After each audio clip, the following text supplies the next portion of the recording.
na to, nanay, ha? Ay, sobra ito. Nakakaloka. Palagay ko po sa lahat ng episodes, ito yung tatawa po kayo at tataas ang kilay nyo. Ha? Ganon. Oo. Hindi, kasi ito naman pong mundo ng showbiz ay talagang makulay.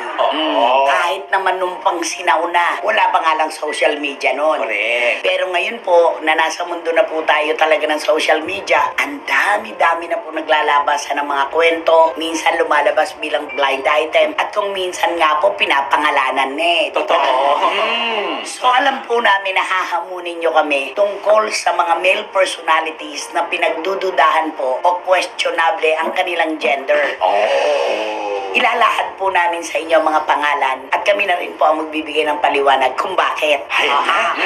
Tingnan muna ng malalim. Basta ito, lahat naman ng mga babanggitin dito, di ba, nay? Kahit naman noon eh, Lahat, di ba? oo. Di ba si Philip Salvador at saka si Boyet De Leon? Oo. Doon daw sa gilid ng swimming pool, may mga ganun.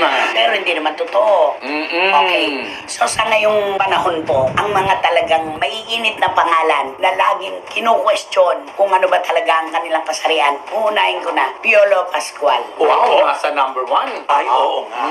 Kasi nung panahon na nasa That's Entertainment siya, wala namang ganyang question eh. Unang-una, di pa siya kilala. Alam niyo naman po, kapag kinambala na ng kasigatan, ang pangalan na isang artista, ang dami-dami na po talagang pumapasok na issue tungkol sa kanya. Piolo Pascual, ang tagal-tagal ng tinatanong ng buong bayan, Becky ba talaga siya? Straight ba siya? Ano ba talaga? Kayo, ano ang punto nyo? Isang malaking panandang pananong. Ay, Kasi siyempre habang hindi umaamin ang isang artista o ang isang aktor, hindi natin siya pwedeng sabihin na confirm. Pero paulit-ulit, parang ang kanin at crispy. Pero ano, umaga tanghali. si Piolo Pascual lang ang tanging male personality na paulit-ulit na inuhusgahan ang gender. Pero hanggang ngayon, sikat na sikat pa rin. At ang mga kababaihan talagang napayag pa rin. Oo, napapatili. Paulit-ulit siyang hinuhusgahan pero paulit-ulit siyang dead malang. Ayaw niyang patulan, higit sa lahat. Para sa kanya, enough is enough. Hindi niya pinagtatanggol ang kanyang sarili dahil ang katwiran niya, kahit naman sabihin ko ang totoo, kahit naman magsalita ako, kung ano pa rin yung iniisip nila tungkol sa akin, yun ang paniniwalaan nila. Totoo naman. Wala kang dapat ipaliwanag. Sa sarili mo, secured ka. Wala ka nang dapat pang sabihin. Ayun. Yun. Ano yung susunod? Naku, eto na nga. Jed Madela. At taas naman ang tono mo. Kasi ganun siya kumanta, nay. Regine Velasquez.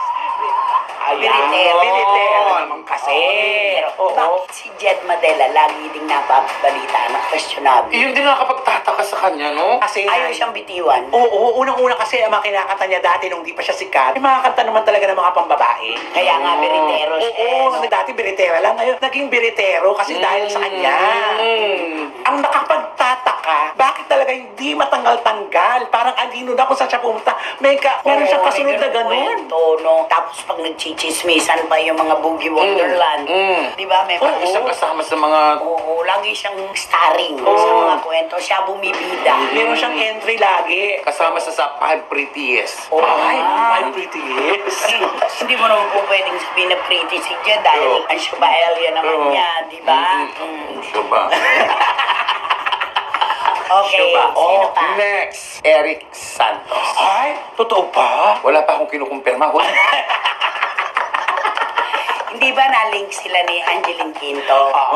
Kaso di ba ang nabuo na kwento, Tibuelia naman daw si Angeline, may pagkatibo, tapos Becky naman daw si Eric Santos. Yun ang kwento. Sa mundong ito, kapag ka ikaw ay effeminate, yung ikaw ay lumaki sa maayos na paraan at nasubaybayan ng mga magulang mo, tulad yung mga mayayaman, di ba? Yung mga ganon. Sasabihin na kagad, ay Becky yan, tingnan mo kumilos.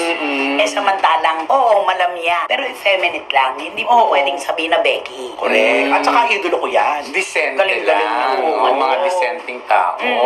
Minsan kasi nakakapanghinayang kasi na yung mga binabanggit nating pangalan. Gagano ka, totoo ba? At oo nga. Ikaw na mismo mag-aan, di ba? Mag-evaluate sa mga Tsaka itong mga binabanggit natin pangalan, included talaga sila dun sa grupo na pinagdududahan. Question, matagal na. Ayaw pong mamatay ang isyong ito kahit paano ang mangyari. Ang kasunod, ito medyo nakakaramdam ako dito sa singer na ito na siya na mismo ang naglantad ng kanyang sarili.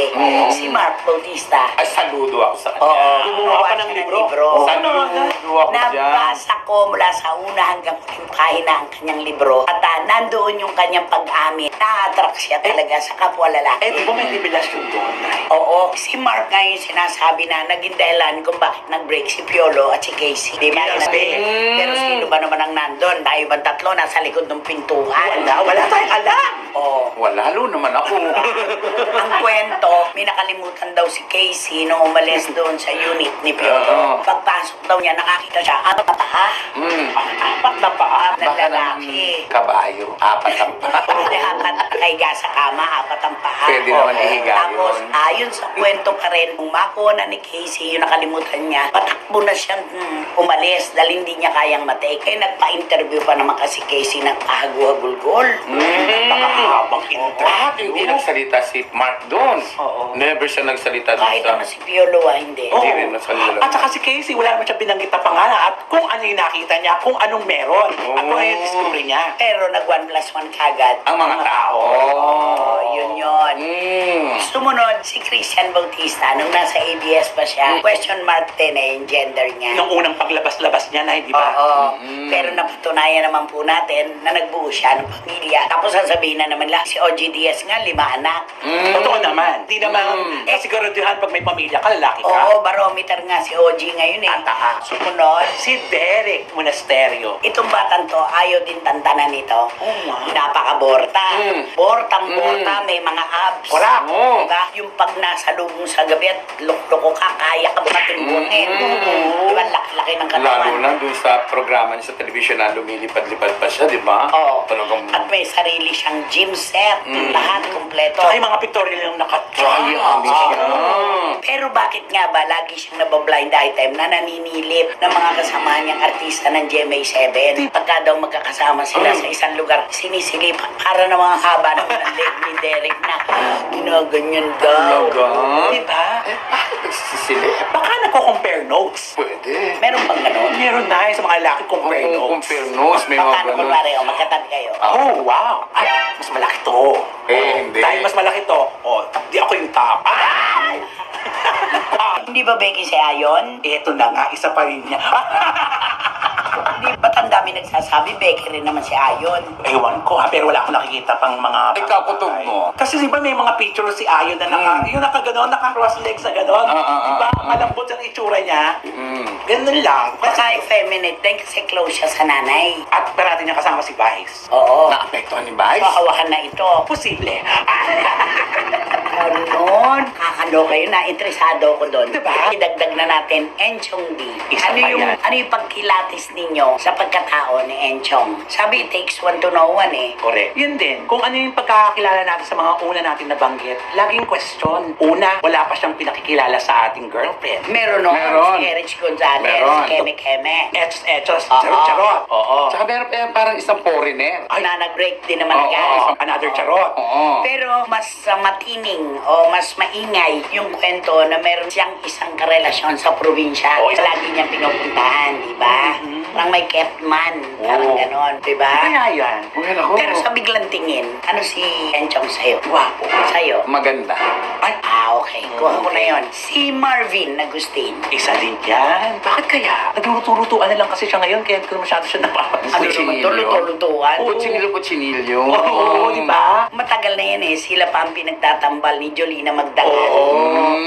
Meron ng issue kagad na kapwa ako mahal ko. Totoo. At saka di ba na-link din niya kay Marquis Strobe? Naku, ito namang Marquis Strong na to. Lahat na lang ng napapabalitang Sino ba? Tigriste yung isang na-link sa kanya na sa isang pwesto. Ando doon si Marvin, tapos other side, ando doon naman yung isang guy. May ganun ako na Si Marky nga siguro yung Oo, sinasabi ba yun? mo. Oo, Pero yun, alam mo, oo. si Marky Stroem, nagladlad na yun ngayon Oo, no? di ba? Lahat naman po ng mga napapabalitang beking taga-showbiz, ka-close niya eh. Nagbibintangan siya yung kasama at partner. Sa binanggit natin, sino ang winner? Wala akong masasabi dahil kasi hanggang hanggang hindi natin nakikita at Oo. napapatunayan na talagang bek sila, wala tayong karapatang humusga. Totoo Correct. naman. At wala tayong mga resibo, talagang eto ka, di ba? Ikaw yan, di ba? Ikaw yung nakaano, di ba? Walang ganon.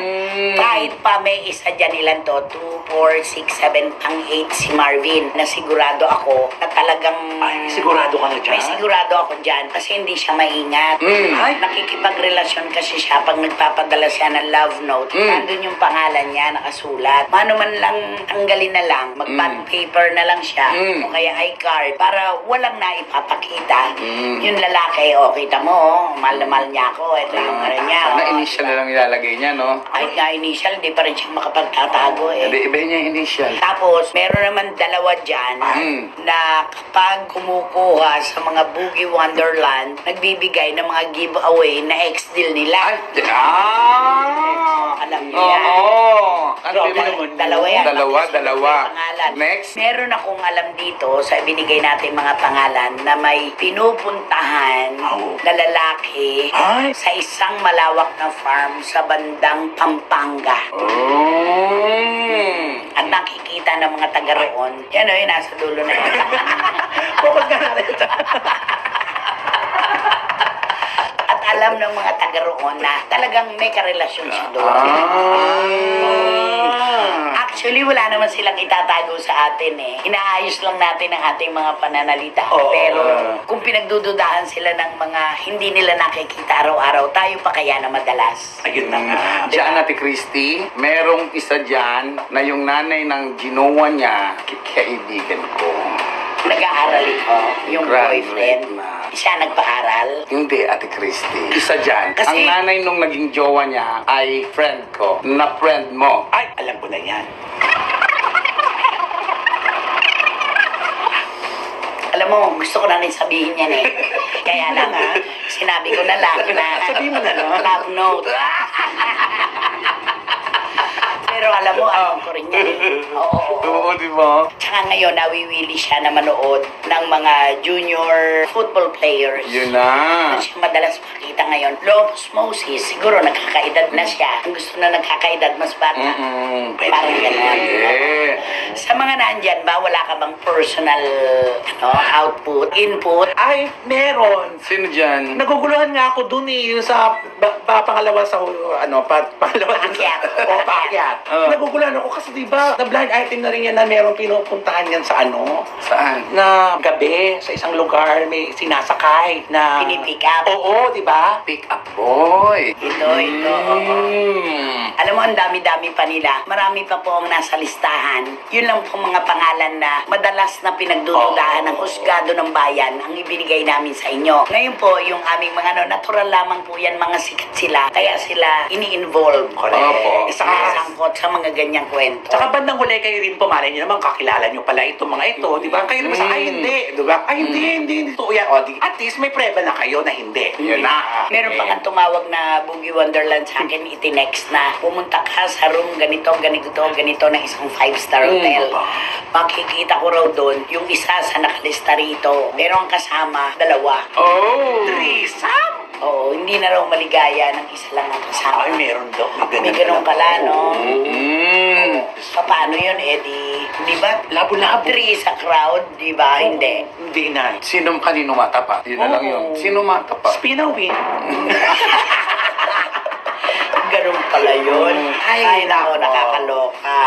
Basta- Pero ikaw, wala ka pa nagiging boyfriend na artista. Wala pa nga, iba ka naman. Ikaw. Lalo naman ako. Ay, talaga.